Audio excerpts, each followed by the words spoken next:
hey, this really gets down to the meat of what it all is for us really here. And it's sort of like symptoms are the cause. And we see that, in trading, it's very well noted that there are many, many causes of bad performance. And trading is basically hard. It says, you need to do a lot of research, you need to have right expectations, and you need to have any number of things in order to perform well. And many times they talk about within the whole trading philosophy, and what they talk about is getting a strategy and sticking to the plan. And they get a trading strategy moving forward, and many times that is with the day traders and the scalpers and so forth and so on. Getting your entry and exit points all figured out so you know exactly what you're going to do and stick to the plan. And the reason they so correctly recommend that is because the ultimate failure, or the thing that's ultimately driving failure within trading, is emotions, or otherwise known as discretion. Discretionary trading. That is the idea, well, I think, since it was cold in Florida last year, that the price of oranges are going to go up. Or there was a war in Iraq, so oil's going to go up.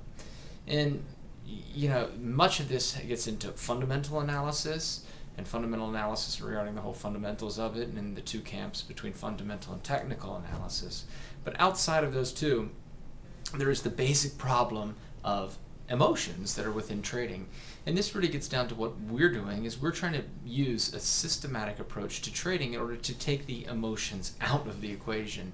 It's those emotions which cause people to, on their own, left to their own devices, make bad trading decisions, to be unable to stick to the plan, to see trades going against them, going the wrong way, freak out and trade. No, it was right. Trade again. No, I want to go back. No.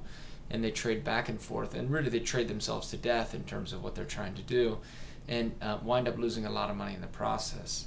The average trader left to his own devices can't even make 2% in the market. It's really actually about 1.8 on average, what the whole statistics show of what the average personal trader does. And again, that gets beaten down by the whole emotions that are involved in it. I mean, when we make a purchasing decision, when we buy a car, we call it I call it purchaser's regret and buyer's remorse. But buyer's remorse is what we call it. But you get this sort of regretful feeling of, did I do the right thing, or did I? And or on the other hand, you're so elated with your decision. And look at my new car. Look how happy I am. I go driving off 1,000,000 miles an hour and get a speeding ticket. So there's two sides of the emotion. There's the negative side, which maybe controls some more than the positive side, which controls others. But either way, 99.5% of us are subject to this. And so what we're trying to do is take that discretionary decision out of the whole equation, to take that all out of there, because that is what winds up killing you. That's what winds up killing you. Being unable to sit through drawdowns, sit through bad days, and take bad days all in stride. So that's what we're doing, and that's what this whole post is doing. And if you look at the advice of the article, a Money Market Watch article, and it goes into the fact that there's too many expectations, too much,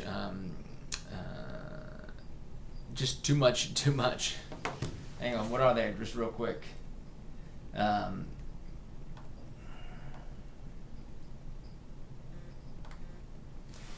Too many expectations, too much performance chasing, too much trading, too much choices, and too little research. The five that they list. And they're very, very true with all those kinds of things. But all of those are really causes of the fact that if you don't have your plan and can't stick to it, and the key is to use an automated, systematic trading model that will take all those emotions out of it, and you just sort of do what it says, and put your leap of faith into the system. And we can put our leap of faith into the system at the outset because we know that system is has been through testing. We know it's going to perform well, and we know it does well. We have faith in the system, in the models, which are models that we've built, or models that we understand. And when I say we, I mean the community we in all of that. They're models and strategies, trading strategies that we all agree with and know perform. So that's what it's all about, is taking the discretion out of it, because then we can take out all those other twos out of there too. Too much expectation, too much performance chasing, too much trading, too many choices, and too much research, too little research. we can take all those out of there as well when we take the discretion out of it. Thank you very much. Thank you for your time. Thank you for listening to this post.